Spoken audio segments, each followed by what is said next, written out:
Hello everyone, myself Nidhi Kalra on behalf of Banarsidas Chandiwal Institute of Physiotherapy. I welcome you all for this panel discussion today on adaptations to COVID-19.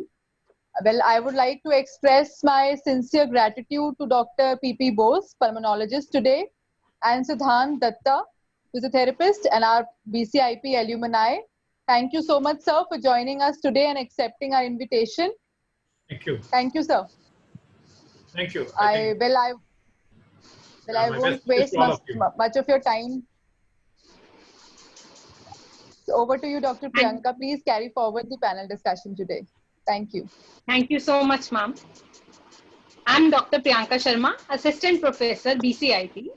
Today with us, we have pulmonologist Dr. P.P. Bose, Dr. Siddhant Datta, physiotherapist, and our alumni also. We have Astha Jain, BPT 4th year student, and Aman, BPT 1st year student. We are here to discuss the adaptations to COVID-19. Our guest, Dr. P.P. Bose, MD, is a founder of SANS Foundation. Dr. Bose is recipient of the Delhi Medical Association Excellence Award in the field of respiratory, critical care, and sleep medicine, and Scroll of Honor for outstanding professional services in incomparable contribution to humanity from University College of Medical Sciences, Delhi University. He has served in various institutions in the capital, namely Safdarjung, Wimhans, Orthonova, Escorts, Fortis, and Max. He is currently the medical director at the Lord's Institute of Medical Sciences and senior consultant at the National Heart Institute. We warmly welcome you, sir. Thank you for... yeah, please carry on. No, sir, please continue. I think thank you everybody. To see the energy I could see around you, you're really bubbling with energy and young people and all. And this is really a time to discuss about a lot of new things which is going to happen in the post-COVID. In fact, actually, we are still sailing through the COVID. So I think we hope so the discussion will be fruitful and a lot of new ideas can come out of this discussion. And I wish all of you enjoy it. And I request everybody to share their views. We should have a dialogue instead of a monologue. And keep asking what are the questions you have in mind. So I'll love to answer most of it. Please, over to you, ma'am. Our another guest physiotherapist, Dr. Siddhant Datta, is Associate Consultant and Head of Department Rehab and Home Care SARS Foundation. He is a committed professional in the field of rehab and wellness for more than a decade. He has served in several institutes in Delhi, namely Fortis, Vasant Kunj, Indraprastha Apollo Hospital, New Delhi, QI Spine New Delhi, and he is also a very proud BCIP alumni 2009 batch. Welcome you, sir. So let's greet our panelists today. And thank you so much, sir, for joining us. Thank you. Yeah, please carry on.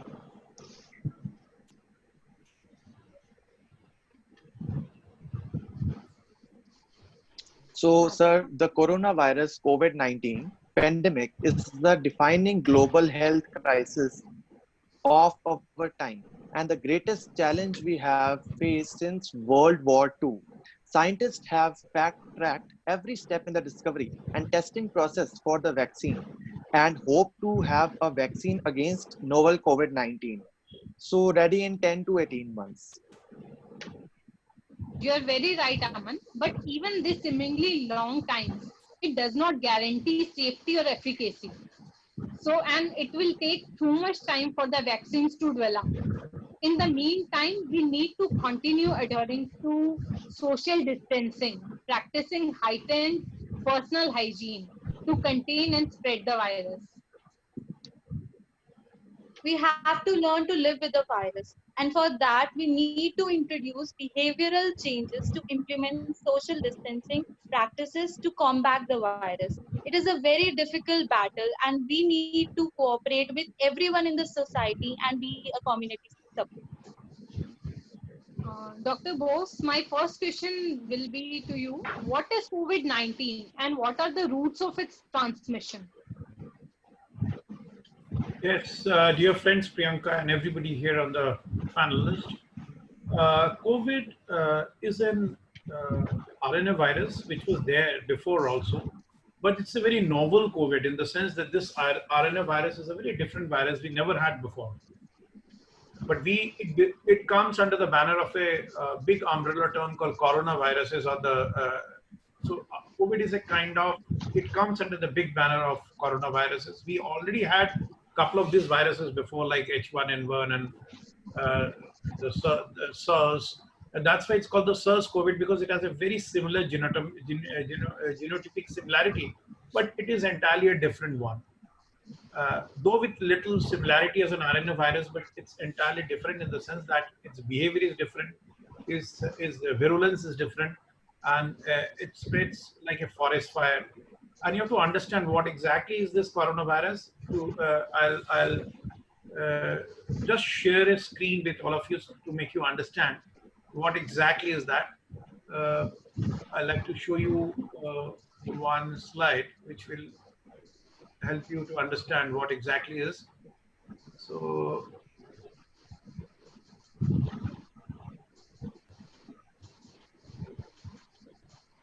please hold on and I'll show you something.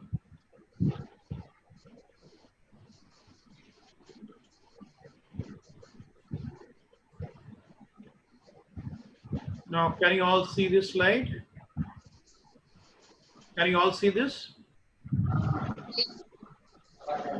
So this is actually, can you all see this slide which I put up on the screen? Yes, sir. Yes, sir. It is clearly visible. This is the virus, and if you see, the peculiarity of this virus is that, you know, it has a spike protein which we are showing here. Something like it's called corona because it's a coronation, typical spiky appearance, and this is the virus which gets hooked to the host cell. This is the one by which it's critical for binding this host cell receptor to facilitate entry to the host cell. This is important. But the very interesting part of this virus is that if you see, this is the RNA virus, and surrounding the RNA virus there is a lipid layer or the fatty layer. So this fatty layer is something which protects this RNA core, which what we're showing here. So there are different surfaces here, but the most important, as I told you, is this spiky proteins which helps for this virus to get hooked to the host. But if somehow you can melt away this lipid layer through regular hand washing, so the virus becomes inactivated. That's why in your introductory, when you're outside, the people have been saying that social distancing and more important, the hand washing makes a lot of difference. So this is one drawback of the virus, that very easily it can be destroyed by good hand washing techniques and soap water washing techniques, because the little lipid layer can be emulsified and the virus can be destroyed. This in a nutshell is a COVID-19. This is an absolutely new virus, brand new virus. And the virulence, why this COVID virus has given importance, because we already had it with similar looking viruses before. But there is an entity called R0. R0 is a term we use it for the viruses to show the virulence or the rate of transmission of the virus. This virus has a very high level of R0, 2.5. That means 1 can become 2, 2 becomes 4, and 4 becomes 8, and 8 becomes 6. It spreads very fast. It spreads like a forest fire. So because of the transmission is so high, that's why it has become, in no time, it has become pandemic. And that is the biggest concern of this virus. So again, I repeat, first of all, it's a new virus. Nobody has an experience of this virus. And secondly, is R0 is very high. It's transmitted very high. Second part, you ask me what are the different routes of its transmissions. Yes, the transmissions are usually the respiratory droplet. It's not airborne intrusions. Now what happens, this virus is a little heavier.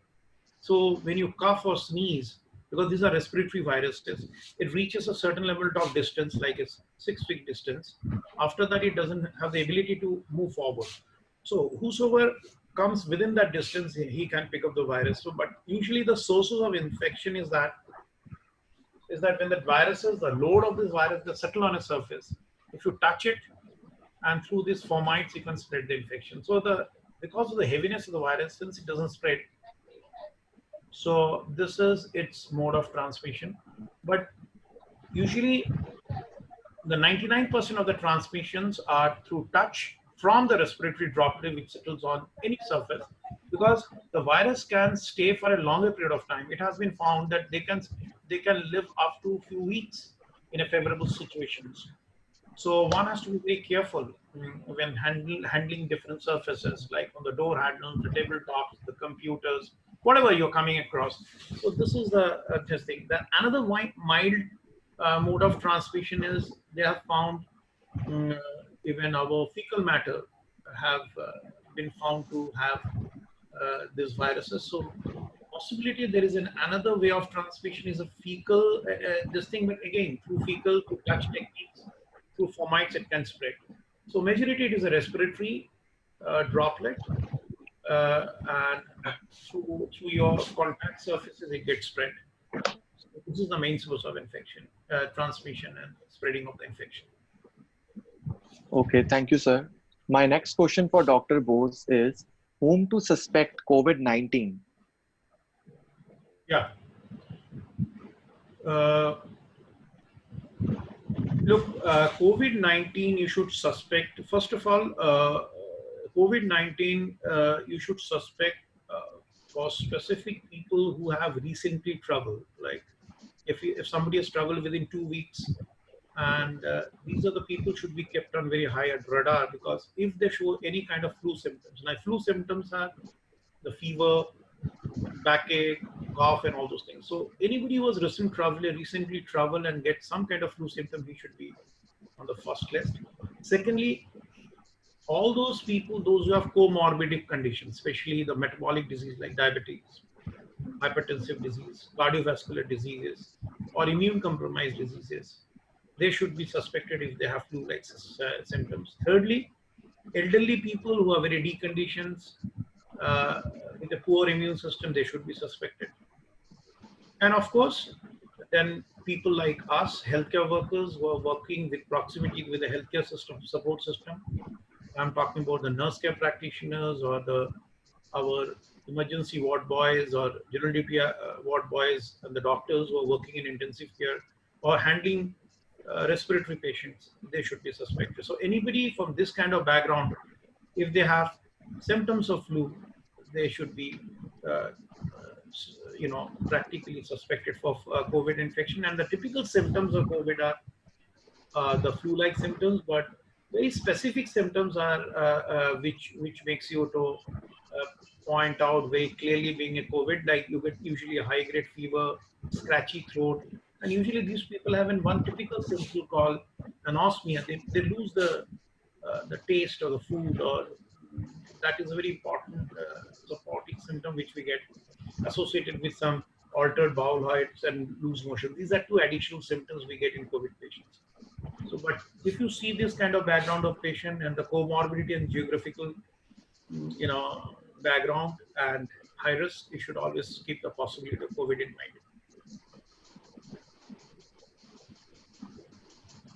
For Dr. Siddharth, sir, what are the types of COVID? See, basically, for the types of COVID, we have differentiated COVID clinically in form of mild, moderate, and severe. So basically, as we have seen in the data and in our clinical practice also, we see around 80% of the cases are mild cases, and which will present with fever, symptoms of flu, as rightly Dr. Bose said, that, they come up with this typical flu-like symptoms. They'll come up with high fever, cough, itchy throat, and also there has to be, you have to also check with any kind of associated comorbidity or not. And in the other phase, like in moderate, basically they come up with more of respiratory symptoms. So the mild phase is more of an infective phase, what we usually see, that the body is trying to fight the virus. It is showing all the symptoms of the fighting of the virus, like increase in the temperature and inflammation of the throat and all these things. And in the moderate stage, what we see is the respiratory symptoms. We see a lot of breathlessness, And the most important criteria, what we usually see, we check in these patients is that the saturation, the oxygen saturation in these patients. If they are having a saturation less than 94%, so immediately they need to contact their healthcare practitioner, their healthcare provider, and they should be given a good amount of oxygen support, and this is one of things which is needed. And last is very rare, it's like severe cases. These are basically happening to people who are very having a lot of comorbidities, or they are very old, they're already having some sickness associated before as well. So in those kind of situations, they usually need some kind of ventilation support, non-invasive ventilation support, high oxygen support, and mechanical ventilation support. So this is how we actually differentiate the types of the COVID. And 80% of it we usually see around, in the mild to moderate cases, but very rarely, like 15 to 20%, we have seen that, it comes to the severe conditions. Dr. Siddhant, I would like to ask next question. What do you mean by asymptomatic carrier? See, basically, WHO has given a proper definition for asymptomatic carrier. So, asymptomatic carrier are those people who have been tested positive, but when we check with their symptoms, they do not present any symptoms of flu or high fever. And if we get any images of the lungs, say an X-ray or CT, we don't see any kind of changes in them. So this is right now. They have defined these people to be asymptomatic carrier. Recently, I was even discussing with Dr. Bose that WHO has right now just given a media release where they have said that asymptomatic carrier are the one who very rarely spread the disease. They are the one actually we need not have to be scared of. So basically, they are saying that the symptomatic patients are one who are actually causing in some or the other form of the transmission in form of droplets or in form of fomites, and that's how the recent articles are actually directing us towards having a misconception towards the asymptomatic carrier.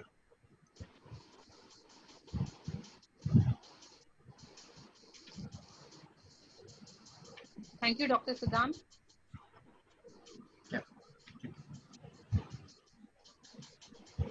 So I have a question for Dr. Bose.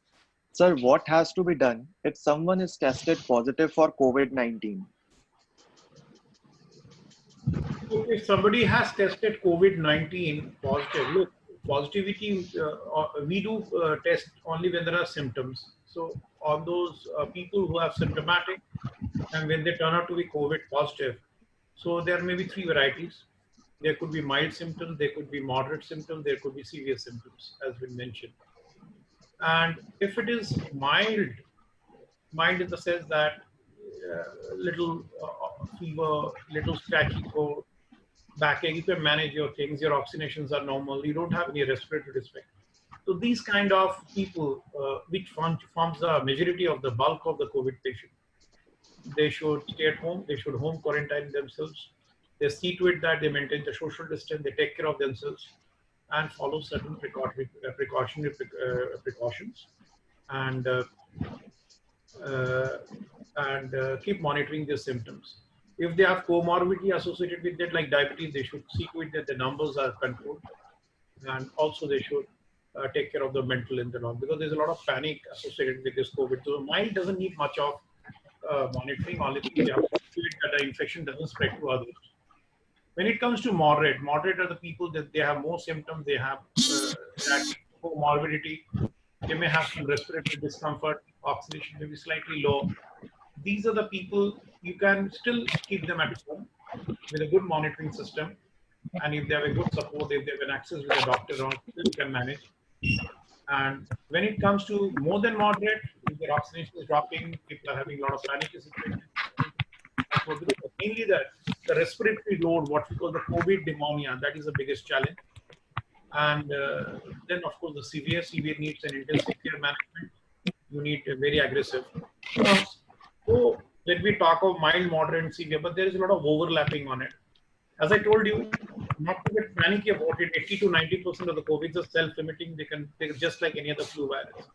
So one should know whom should we, will be monitoring more closely. A young person or relatively middle-aged who has a healthy lifestyle with a good immune system, we should not panic about. Only thing the comorbidity patients, the reality, those who have a little poor immune system, they should be monitored. So again, it's your clinical wisdom. One has to use your clinical wisdom, whom to segregate, whom not to segregate. And these are the very important things which at least the clinician or has to decide. And also the awareness level of the person who is the victim of the COVID, that also makes a difference. So again, it's purely a clinical decision. But my take is that majority of this COVID patients can be managed with a simple home quarantine techniques, unless and until you have more than moderate and severe variety. Now coming to the treatment part, which I want to tell you that since it is a virus disease, we don't have any specific treatment, but somehow, as I always tell, that this virus has got two stages. One is called infective stage, another is called inflammatory stage. Now, what is an infective stage? Like any other virus, whenever the virus hits you, first it goes in the back of the nose and throat and finally it stays for 7 days. This 7 days, if you can take care of yourselves very well, which I tell all the youngsters and people who are listening, actually you manage to do well, because this is a time you have to do a lot of cleansing techniques. You have to do gargling, you have to do steaming, and more important, this is something which I keep telling, which you may not be finding in the guidelines, that if you keep cleansing your upper airway, what we call the nasal wash or the Jal Neti, you must have heard of in yogic way, that really helps. So as a therapist, many of you people must be knowing what are those cleansing techniques, and I'm sure Siddhant will be able to tell you more. We can share that video. So this cleansing technique is a very effective technique. For the first week, if you practice at home, you decrease the viral load. You don't allow the infective phase to go to the inflammatory phase, which is the most dangerous phase, which is a more of a thrombotic phase or a very bad phase. It can go to the lungs, and there the real challenge happens. So most of the viewers who are watching, I think COVID will be there, as she pointed out in the introduction, that you have to learn to live with COVID. It's something like a flu; it will always stay with you. And I foresee this virus will be there for the next couple of years. So if you learn to live with the COVID and mild to moderate, most of the people will be getting it. If you are too young, probably you'll get mild. If you're middle-aged, you will get moderate. But everybody will get COVID someday or other, and that is how you can get that precaution. You can develop that herd immunity. So that is the reason that if you can, only thing you have to protect your system to get into the inflammatory variety. That means it goes into the lower lungs, alveolar level.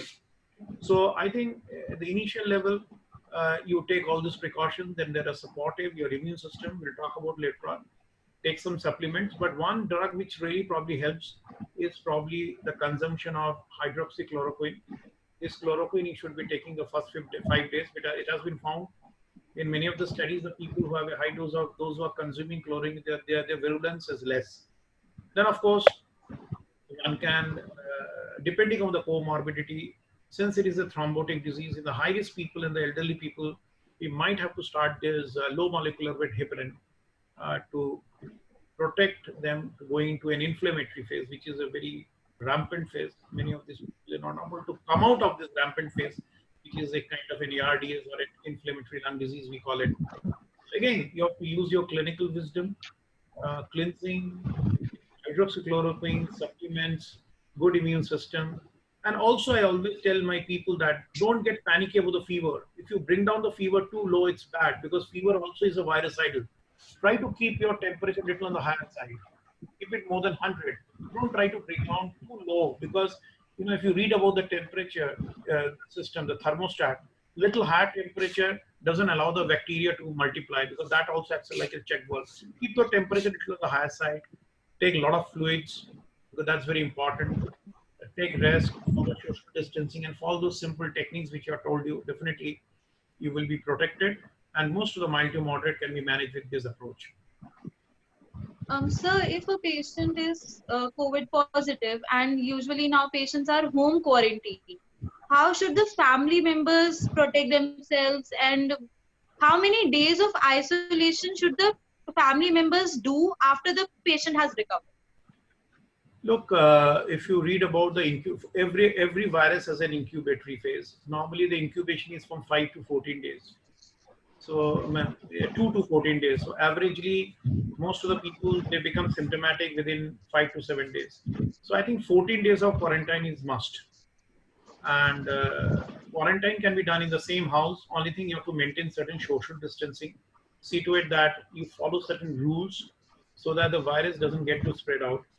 More important than social distancing and quarantine, what I always tell that people who is suffering from the COVID disease, if he takes care of himself well and follow certain precautionary rules which we talked about, plus seeing to it that a regular sanitization approach, not only the personal sanitization I'm talking about, the home sanitization. That because this is a very highly infective virus. It can spread. You never know. Even with it can certainly come to you from a difference, from with a distant approach. So I think when whosoever is having the quarantine at home, whosoever is suffering from the COVID, the other members should follow those rules, ABCD. Plus, see to it that your home should be well sanitized, well ventilated, good sunshine. Your pillows and pillow covers and the bed sheet should get enough sun because sun is virucidal. And all the members should get into the sun because sun is the one thing which really helps you to prevent spread of COVID infection. I always tell people if somebody is at home, is getting home quarantine, others must see to it that they should be physically active if they have an access to reach out to the nature, because it's not that you get stuck up to the room. Only the answer is that you have to enhance your immune system, you have to enhance your vitamin D level, you have to enhance your morale. So getting physically active at the same time maintaining social distance, getting enough of sun and all those protective techniques I told you that will really help for the family members. But one thing you should be noting down is that 1% hypochlorite, I'm sure you must be aware of it. This is a solution which is easily available, affordable.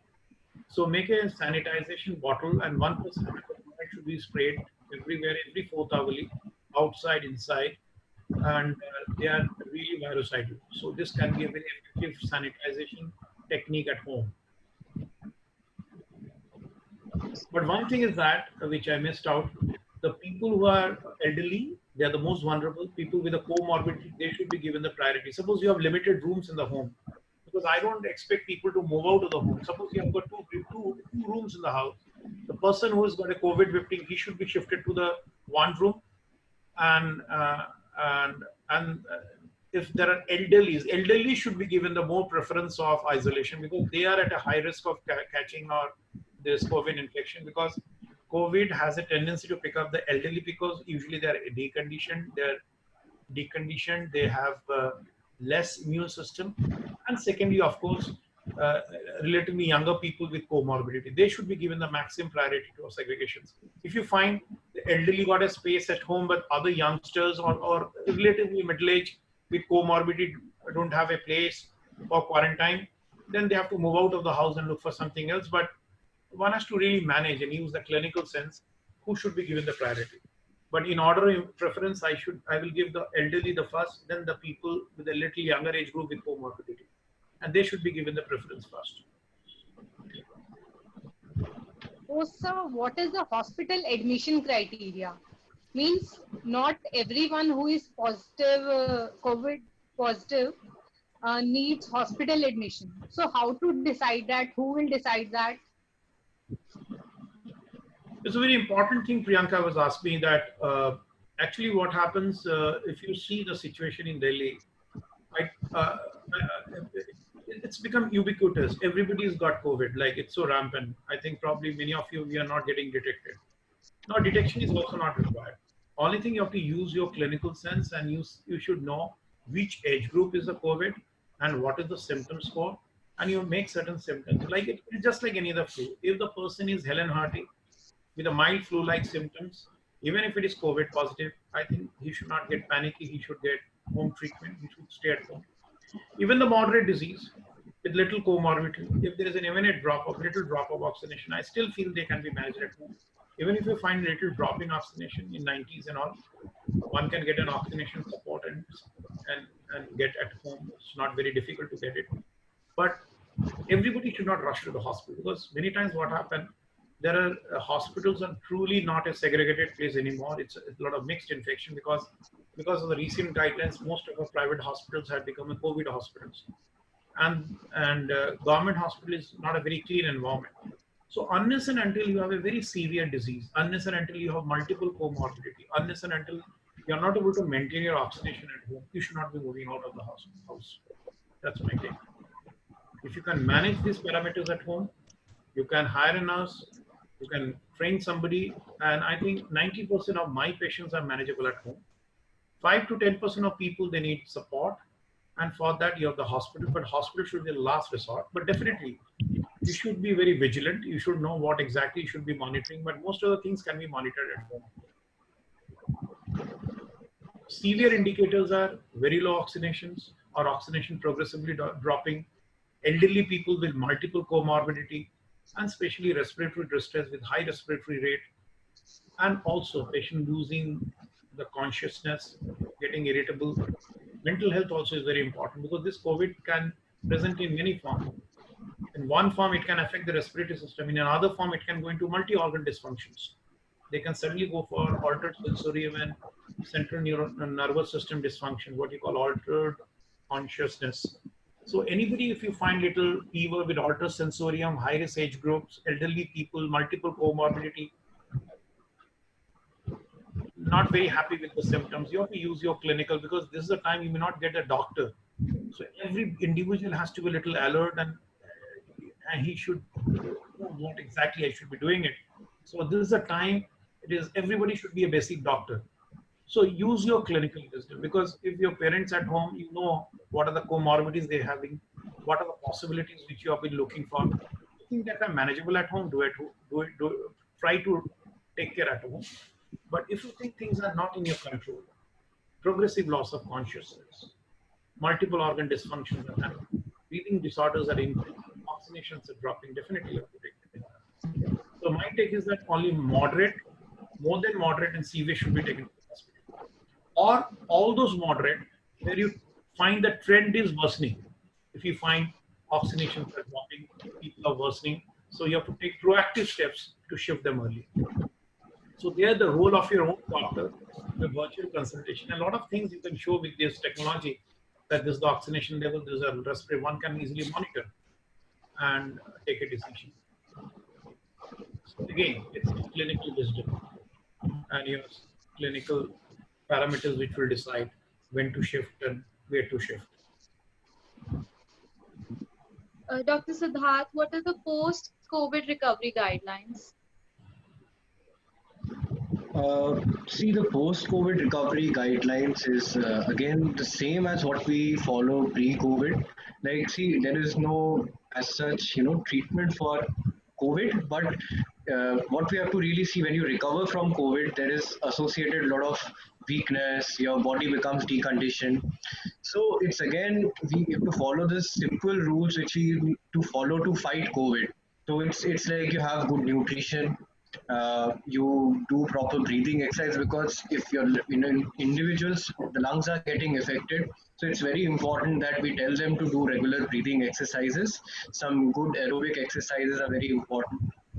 Along with that, as I mentioned, that diet is a very important thing to follow. A good nutrition, sumptuous diet, it should have balanced diet, and all these things, and also the bronchial hygiene, which Dr. Bose mentioned, that we have to again and again do the nasal cleansing process and the cleaning of the nasopharynx by doing gargles and all, regular gargles and all. So basically, these are the pre and the post COVID guidelines are more or less the same.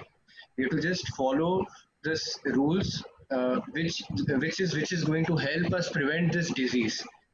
And also in the post COVID also, because it's very like the guidelines have still not come, that whether you develop a still it's always we talk about your immunity against the virus. So always you keep your immunity in a better shape. So it will definitely basically try to defend the virus in a good way. Dr. Bose, you would like to add something to it? Look, I tell you, because you're youngsters and no age is actually spared. I always tell people that it's better to get a mild COVID because you have to learn to live with this COVID. So I pray almighty that all of you should get a little mild COVID because this is the only way to develop a herd immunity. And how can you get a mild COVID? Because COVID will be there with you. I'm telling you for sure, for everybody. But only thing you have to see to it, you don't get moderate and severe COVID. So who are the people who will not get moderate and severe COVID? People who are healthy, who have a good mental health, people who have a good physical health, and people who have a good emotional health. These three healths are very important to fight COVID: mental, physical, and emotional. So in fact, in our rehabilitation program, many of you are rehabilitation experts. So what we try to say that if you really want to enhance the immune system, you have to take everybody, we need a 360-degree approach to our whole immune system. The physical, a journey from physical to mental to emotional to environmental to social to spiritual. This is a time you have to think of holistic way of enhancing your immune system. It is not only that you should have a lean body and a fit body. That is not the immune system. Immune system is a combination of your mental health and emotional health, your physical health, your spiritual health, everything. So I like to add few things here. First of all, let's talk about the physical health. Now, what is the physical health? Physical health is not that you should go and hit a gym and make bulky muscles. Physical health means that which gives you good endurance, which can help able to hold you certain stress. So I think good aerobic exercise, as Siddhant says, that is very important. High intensity repeated aerobic exercises are very important. Breathing techniques are very important. Jogging, brisk walking. And let me tell you, all these exercises you can do outdoor. There's no restriction. Don't get scared that I cannot go out. You can jolly well go out. And please don't wear a mask when you do exercise because mask can affect your oxygenation system. So do outdoor, preferably outdoor, vitamin D enriched aerobic exercises, which you're the best people you know. Number one. Number two, good nutrition. Now, what is a good nutrition? Good nutrition, you have to understand that our body made of 5 things: the carbohydrate, the protein, the fat, the vitamins, and minerals. The 5 things should go to your body. Now, what is those 5 things? Now, when we get up in the morning until we go to the work, there's the first 3-4 hours of the day, the morning hours, the morning shows the day. Your morning breakfast should be very complete and very sumptuous. Your breakfast should have a lot of cereals, a lot of proteins, nuts, fresh fruits, and vegetables. See to it that all the 5 things come to your breakfast. So normally I tell my people, at least what I'm doing, because I'm heading the COVID ward, and since also we have to see so many patients. So I always tell people that you get up in the morning and make a punch, what you call a detox, which you all of us can drink. That will really enhance you. So what I tell people is that vitamin C has been found to be a little virucidal. So pick up 3 vitamin C fruits: the lemon, oranges, and probably amla. There's 3 you take, and pick up certain veggies which are rich in beta carotene and lycopenes, like tomatoes, which is rich in lycopene, carrot, which is rich in beta carotene, and probably you can add beet, which is good in pigments. Mix 3 plus 3, 6. Run it in a mixie. Don't add water because these fruits have their own inherent water.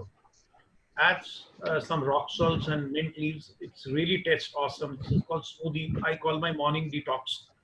Gulp this detox in the morning. Your immune system will be very high because that is the time when you are really metabolically high. When you get up in the morning, your basal metabolism needs to be very high. And basal metabolism rate, as you know, it follows at 55% of your body. So if your basal metabolism is very high, so you will be able to fight out this infection. So your morning should have a good smoothie, a lot of fresh fruits. Get up in the morning, have high protein like chana, we sell it. So if you take a little high protein in the morning, your BMR is high, your energy expenditure activity is high. So overall, you get a very high metabolic body. This is the physical. This is about talk about. Then of course, breathing exercise are very important. So you must want someday you should have a session with us. What are the innovative breathing techniques we are talking about? We will talk about in detail. Breathing out techniques, how you can use breathing out techniques to cleanse your lungs and prevent COVID hitting your lungs. Those we can talk about later on. Then comes the mental health. The mental health is the most important part of it. Mental health is that how positive you feel. It has been found if you feel positive about your health, your COVID doesn't hit you hard. Because it has been found when you're little jittery, when you think very negative, you develop a sympathetic behavior. That means you feel very anxious, apprehensive, you hyperventilate. So anxiety apprehension is a sympathetic behavior. Remember, the most important system, the human system, is autonomic nervous system. Autonomic is a combination of your sympathetic and parasympathetic, which the nose balances it. One nose is sympathetic, another nose is parasympathetic. Someday we'll talk about it. It's a very interesting system. See to it, all you youngsters, your autonomic nervous system should be in very balanced. Don't be very excited, don't be very low. Parasympathetic means you feel very depressed, down, lethargic. Sympathetic means you're feeling very restless, hyperactive, hyperagile, lack of sleep, equally bad. So the best way to take care of the autonomic nervous system is deep breathing exercises. Now we have very standard, our Botako techniques are very effective. Our diaphragmatic techniques, all those things we can talk about it. Mental health can be only improved by a very positive feeling, by making it less sympathetic, more parasympathetic. Where breathing exercise plays an important role, breath meditation plays a very important role. We'll talk about it someday. Then, of course, the very important thing is the emotional health. If you see the worst thing which has affected the COVID infection is emotional health. You feel very, first of all, you're stuck up at home. You feel lonely. You are cornered. You feel very low. You're unhappy. You miss your friends, your near and dear people. So emotional health is very important. Talking is very important. Let's talk because you have to stay connected. That's very important. So if you really want to go, so emotional health is also a part of your immune system. Then comes your environmental health. Always see to it that wherever you're living or whichever the room you're staying, that should give you that vibes. You keep changing your environment, the vastu, the little feel-good factors, which we call the environmental health. The plants, there are certain plants, read few articles of mine, how you can bring in green inside and enhance your immune system. We use greens. By using different plantation, we can bring a lot of environmental wellness. Then comes the social wellness. Social wellness is what we are doing is stay connected. And of course, then the spirituality. Spirituality is not religion. Spirituality is a balancing. You have to keep in your mind the art of balancing, the parking. You have to believe. You have to believe in yourself. Believe in your own immune system. All this modality, what I talk about, the physical, mental, the emotional, the environmental, the social and spiritual practices makes you a good immune system. So my friends, it is not only that you hit a gym and do workout, that is health. If you see the Bollywood star whom we lost, he had a very poor mental health. So I'm not talking about the COVID issues or whatever. A lot of issues which is coming to me, people are losing their life in thinking that COVID might hit them. So anxiety is playing a very important role. So stay cool, stay happy, stay connected, and be very holistic in the approach. Instead of HULE, whole in the body, should be WHM. You should be very wholesome. You understand? Your immune system should be very wholesome. So that is an art. So probably I'm adding in my own way because I've got a lot of thoughts in it because I use Vedic philosophy. Even the way you eat, the fingers also give you a lot of immune system. And let me tell you, in Indians, why we are protected? Because, when there were 4 tastes, the salt, the bitter, the sweet, and sour. These are 4 tastes. But the Western world, they wanted to know why we Indians are so happy. So then the Vasco da Gama and the Columbus, they started reaching this part of the world to find out another taste, what you call the spicy taste. And they discovered the spiciness in our food gives our immune system. One of the reasons, despite we are a very populated country, why these poor people are not dying of COVID? Why the 90 crore of the people are not dying of the people? Only this is a disease of one section of the population, one individual. Why the villagers are not dying? Because we enjoy our food, we use our fingers are Vedic. Use your fingers, enjoy the food, the simple food, instead of, because we eat coarse meals. Our food gives us a lot of immune system. Now, why Western people are dying? Because they don't use a course meal. They will have a burger, they will have a Coke, they will have a French fries.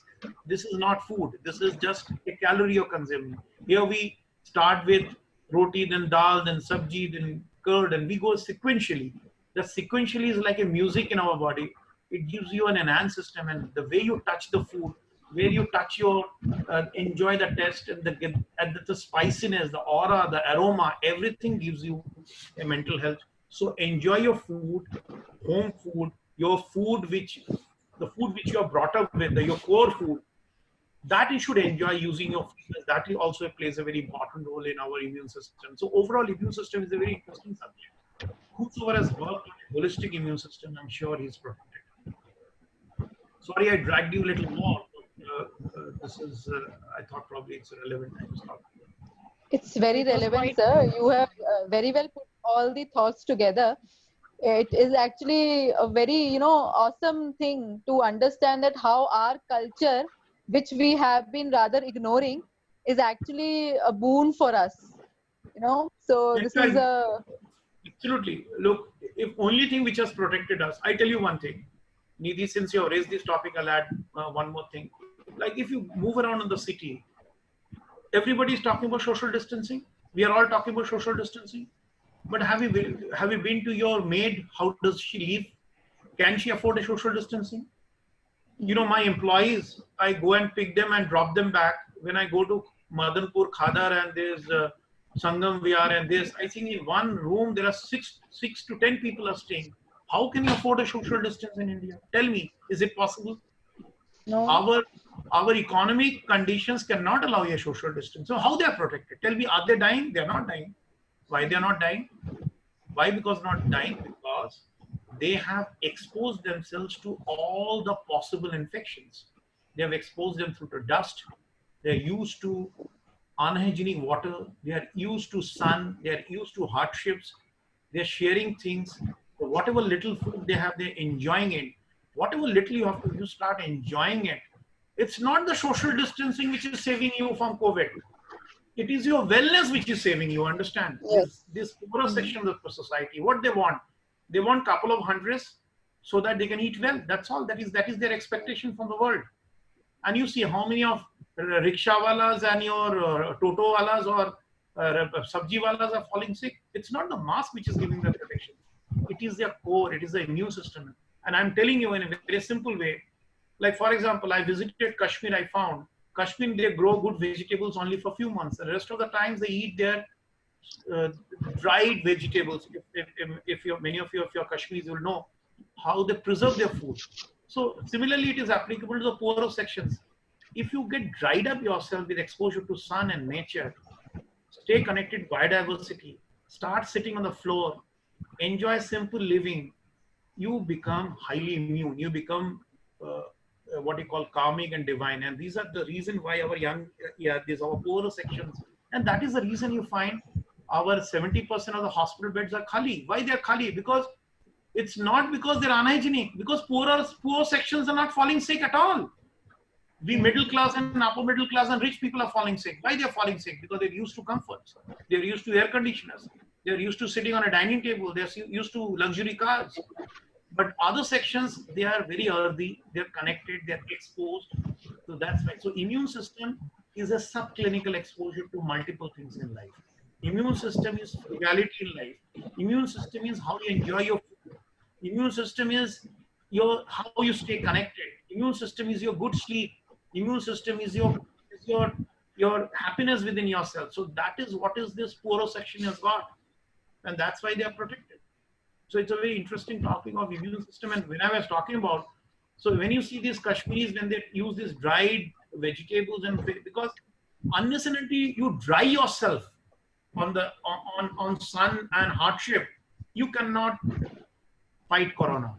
Corona is not a big disease. It's a simply incomplete virus. Virus cannot be stronger than a human being. Why it is killing human beings? Because we are human beings are even weaker than a virus. Virus needs a host. How can it's not a bacteria even? How come a virus can kill a human being? Because we have become weak. We have become chalk. We don't get sun.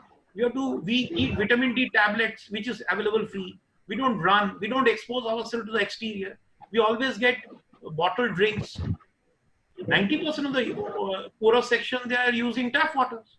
Where is their problem? They don't have. So they have developed the herd immunity by struggle and hardships. And that is the post-COVID adaptation.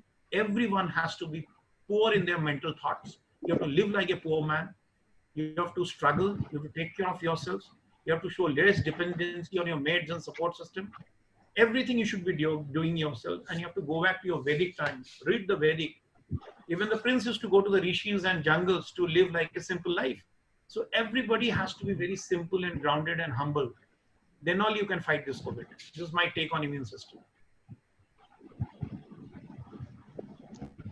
Perfectly said. And since now we are discussing this thing with the youth, and we are, as an institute, I would rather add one thing. There is a lot of hue and cry about the examination also. All of them want to get promoted instead of sitting for the pen and paper mode and coming to the examination centers, or I would say coming to the colleges.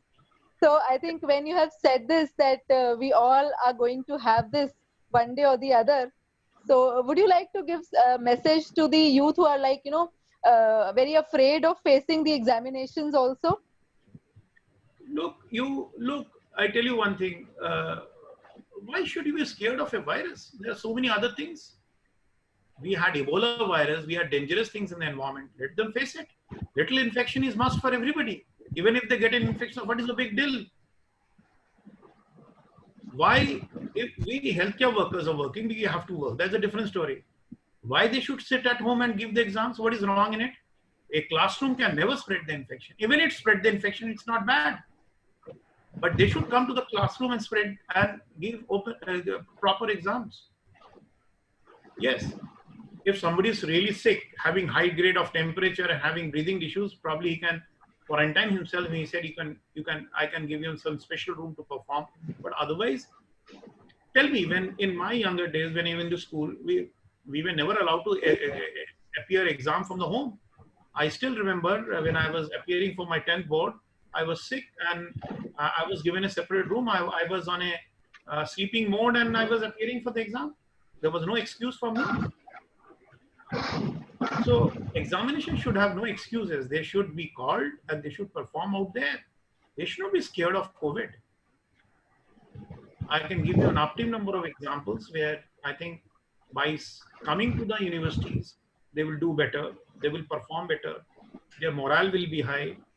And I think staying at home and doing an examination is not the right approach, and it should be discouraged also.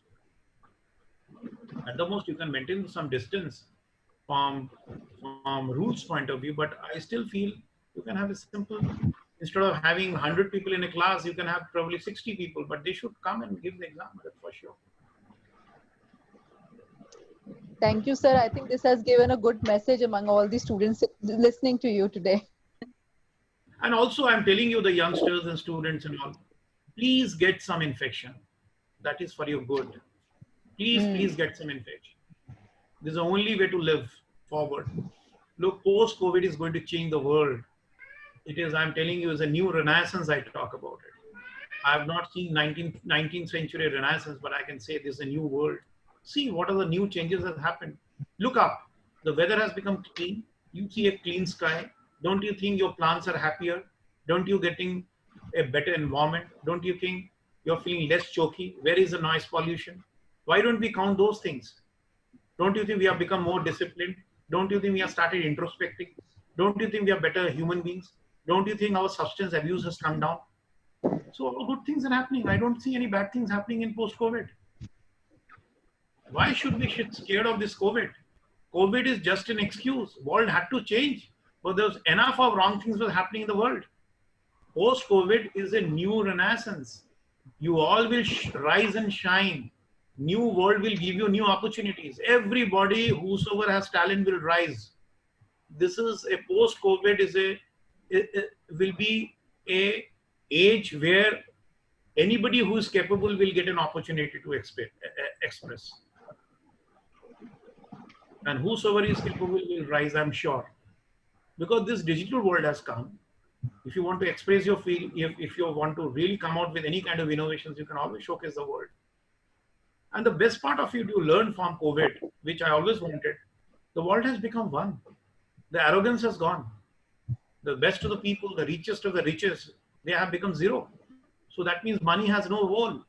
Arrogance has no role. People have become very humble now. The richest countries of the world have been shattered. So where is arrogance? And if you read A from a man, so the world changes, I'm telling you. The post-COVID, the biggest message which I've learned that I've become more humble, more grounded, more earthy, and I've learned to live like a frugal living, and I have to go back and live like a poor man, and everybody lives like a poor man, cut down their expenditure. Don't you think the pocket money which you are getting from the parents, you are saving it? Previously, 80% of money you were spending in these malls, all these junky foods. Now, don't you think you're becoming a better human being? You're enjoying better home foods. You're enjoying, I'm sure, you're troubling less. Only thing is that you have to accept these are the good things which you have done. 90% of the people 24/7 eating outside foods, requiring tremendous amount of substance and abuse, consuming this so much of junks is not going to help your immune system. So post-COVID will give you a lot of learning message that yes, you have to take care of yourself, you have to introspect, we should develop self-compassion, we should be innovative, we have to talk to ourselves. The best thing is that world has changed, which I always see is that we have started talking to ourselves. Nobody was talking to oneself. Everybody was talking to others. You may have thousands of social friends, but nobody was talking to himself or herself. At least in this COVID time, when we have cornered in the room, when we are staying at home, at least we have started talking to ourselves. Don't you think it's the biggest thing you have done? You started knowing you. At least Nidhi Kalra is talking to a Nidhi. Himanshu Rajput is talking to Himanshu. At least you start knowing to yourself. Siddhant Datta is talking to Siddhant. At least you know who are you, from where you, what is your expectation. You are not a copycat anymore. So I think probably a lot of good things. I'm very happy. I always wanted this things should come. Unless and until a human being, the God has given you 100 years of longevity, if you don't introspect, if you don't become a good human being, if you are not a humble, and if you don't work on your core and strength, which I think this I learned from my therapist friend Siddhant, that ultimately the most important thing is an endurance. COVID has made you much more endurant. And endurance is a mantra of post-COVID. Everybody has learned to live with minimalistic things. They have nurtured themselves. They have come to know the realities of life, and the world has become one. There is no difference. There is no difference between East and West. Everything has become one. You can do anything what you want. So I think a lot of good things are happening. This is a very new beginning, and I think new generations, you're the new generation, the millennial children, you people are, the world belongs to you, because in India, the average is your age. I think the demographic dividend of our India is your age. I think in 20s, I think it's 27 or 28 is the average age of India. Don't you think they're so lucky? If we can nurture the population like you, don't you think India will be a new planet? Absolutely. If you see, even if you Japan, the average age is more than 50. China, the average age is around 50. The whole world is aging except in India. Don't you think we have a huge opportunity? So I see in post-COVID there's a huge opportunity for this part, and it is the best. If you read the Vedic literature, things have to come to us. So if you can nurture yourself well, if you develop kind of introspection, if you work hard, if you use your mind, if you remove your negative thoughts, I think this post-COVID will be a new blossom in your life.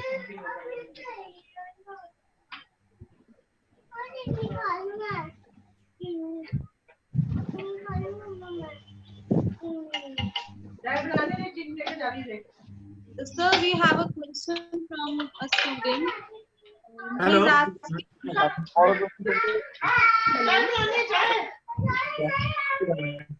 Kindly mute other participants. Yeah. yes, so we have a question from a student. He's asking, can you differentiate between seasonal flu, cold, running nose, and COVID on a physical examination? Physical examination has no difference, but symptomatically you can differentiate. COVID, usually you have a very high grade of fever. The look of a COVID is very toxic. And one very classical symptom of COVID is anosmia. You lose the taste of the food, or you don't get the smell of the food. So anosmia is a very classical sign of a COVID with a high grade fever, not looking very good, a sick look, and little disturbed abdomen. These are very atypical signs of COVID, which you don't get in flu. Otherwise, cough and scratchy throat and all those symptoms and backache and everything you can get in flu. But sometimes they're so overlapping. But again, you have to see the background. But these three symptoms, the high-grade fever, persistent fever, severe prostration and weakness, and anosmia, a little abdominal distress, they make COVID little striking out of flu. A question for Dr. Siddhant. Can a patient with who's having mild symptoms for COVID have chest pain? And if he's having chest pain, is it a serious condition? He needs to go to the doctor, or it can be taken care of? Chest pain is something, it shows a very broad spectrum kind of presentation or symptom. It is not something which is, we can say that it is a respiratory related problem. So as I told you that, if in a mild case, you can have body aches and pains, which include muscle pains and all. So it could be related to that. But again, you have to see the differentiating factor over here.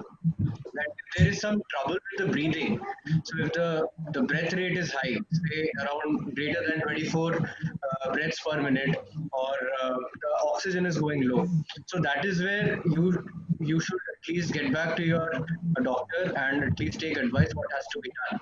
In the mild cases, just it's very self-limiting, and you take all the preventive measures and all these things, so that helps.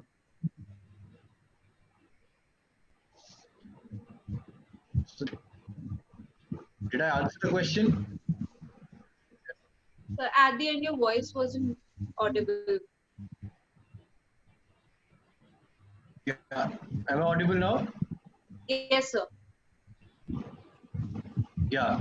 So basically, I'm saying that chest pain is not a kind of a classical kind of a sign or symptom. Basically, the person with mild kind of mild COVID can have body pain, which could reflect that this could be a muscular pain. We have to differentiate, between mild to a moderate or a severe kind of condition. If there is breathlessness, if the breath rate is very high, say more greater than 24 breaths per minute, or if the oxygen is going low. So in these two kinds of situations, we have to really keep a check on. So that's how we can differentiate between the severity of the condition. Also, mild kind of situations are self-limiting. There's something which you really don't have to worry. You just have to stay in touch with your health provider and have a good preventive treatment. That's self-limiting, and with time it usually subsides. Okay, so for Dr. Bose, people have started taking hydrochloroquine as a preventive measure. Is it okay without prescription taking the medicine?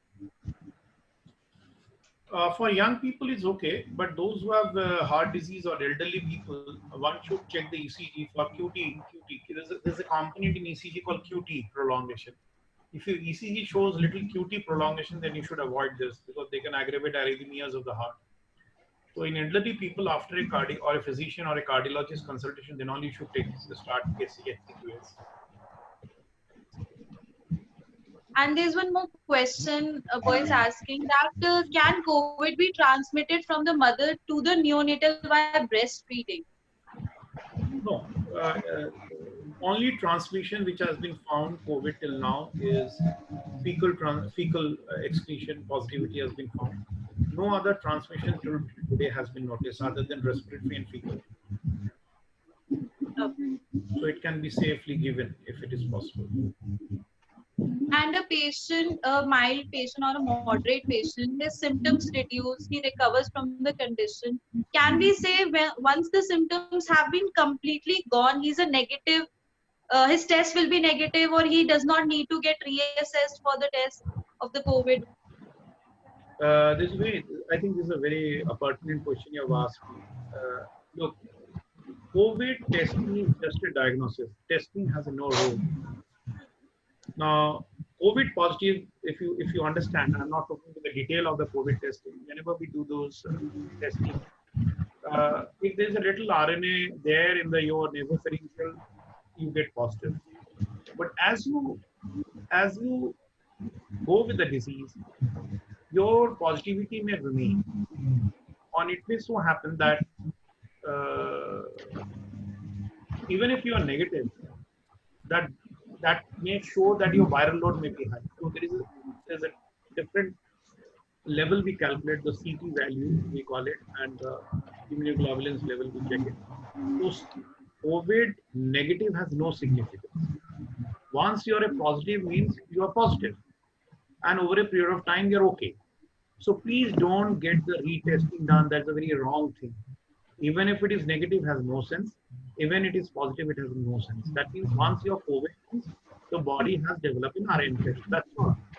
And within 15 days, if you are not developing any complication, that you are treated, you are COVID positive for life, but you have developed enough of antibodies. You understand? So whether it is negative or positive has no meaning. You have to use your clinical symptoms to declare a patient fit. If the person has no fever, no prostate, some weaknesses there, he's fit.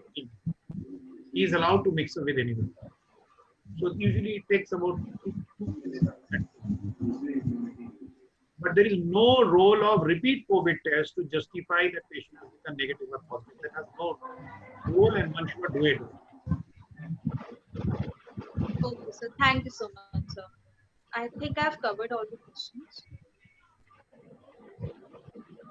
Priyanka ma'am, would you like to add something? One more question from the student.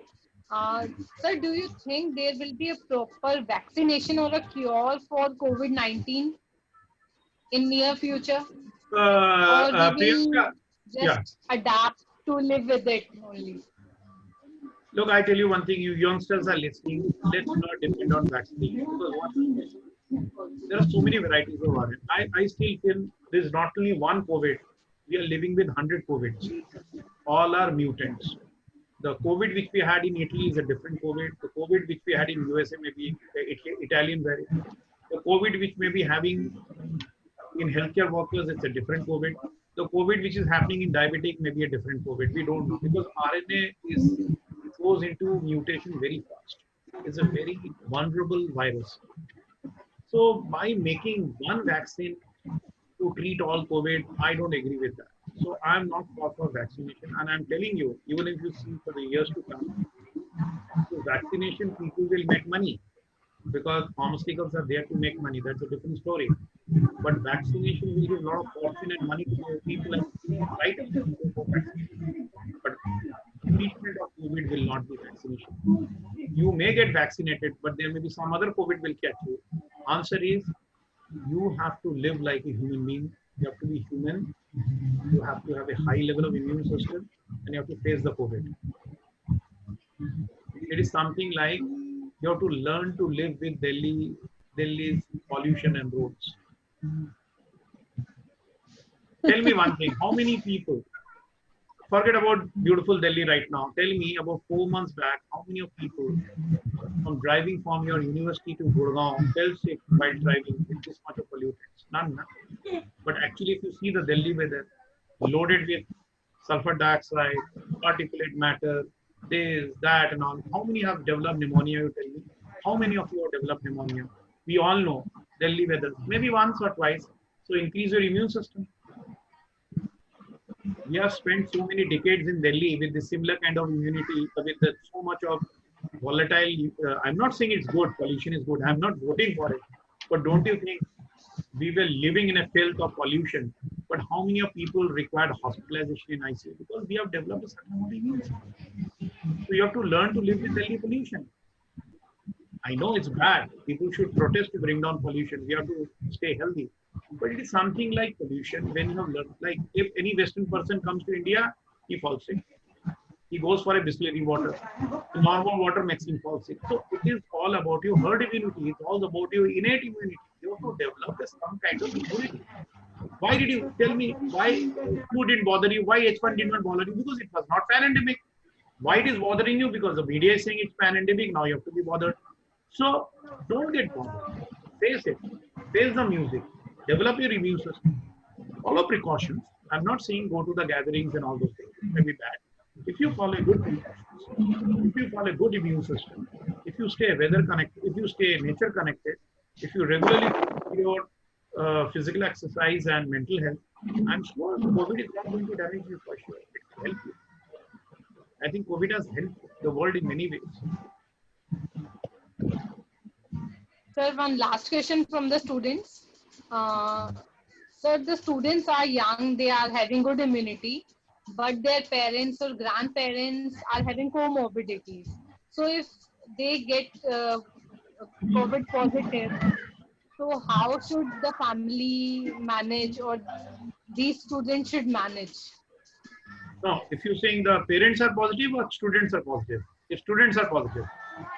Parents or the grandparents with the comorbidities, Yeah. having low immunity. First of all, you must see to it that parents don't get it. That should be you ensure it. How?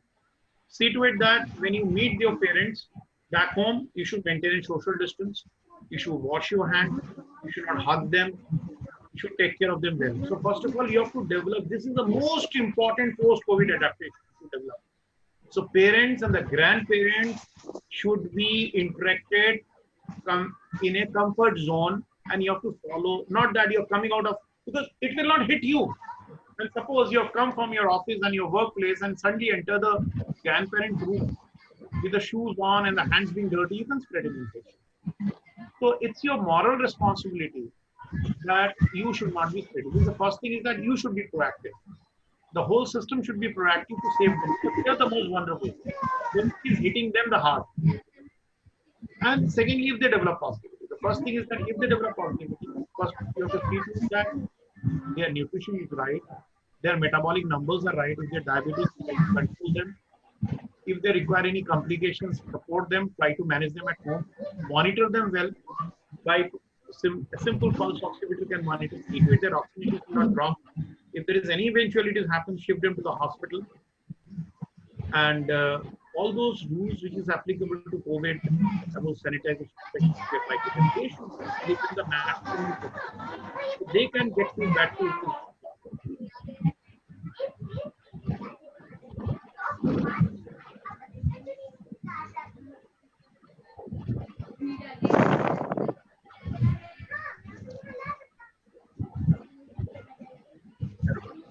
Thank you so much, sir. Thank you, everybody. Thank you, everybody who is listening to us. But visible figures I could see. Neeti Kalra, Priyanka Sharma. AG stands. What's your name, ma'am? Full name? Astha Jain, sir. These people are very productive. You have taken a lead initiative. Changing. I think we need good team leaders. Even one team leader can change the whole process. I think your university can be a role model. Make student group, help the elderly people, develop a social support group, because people need young people like you. They should not stay indoors. They should come out and help the elderly. They should join our movement and keep motivating people, and don't get carried away with this stupid WhatsApp industry. Use your own thought process. If you have any queries, call us or talk to the professionals. Thank you so much, sir. It was really great to hear you. Thank you, sir. Thank you, Siddhant. Because you were the middleman organizing. Thank you, ma'am. Thank you so much, Siddhant, for bringing PP Bose sir to us. This opportunity. No, that's Thank okay. you, It's sir. always my pleasure. Thank you. Yeah. Sorry, I missed your name.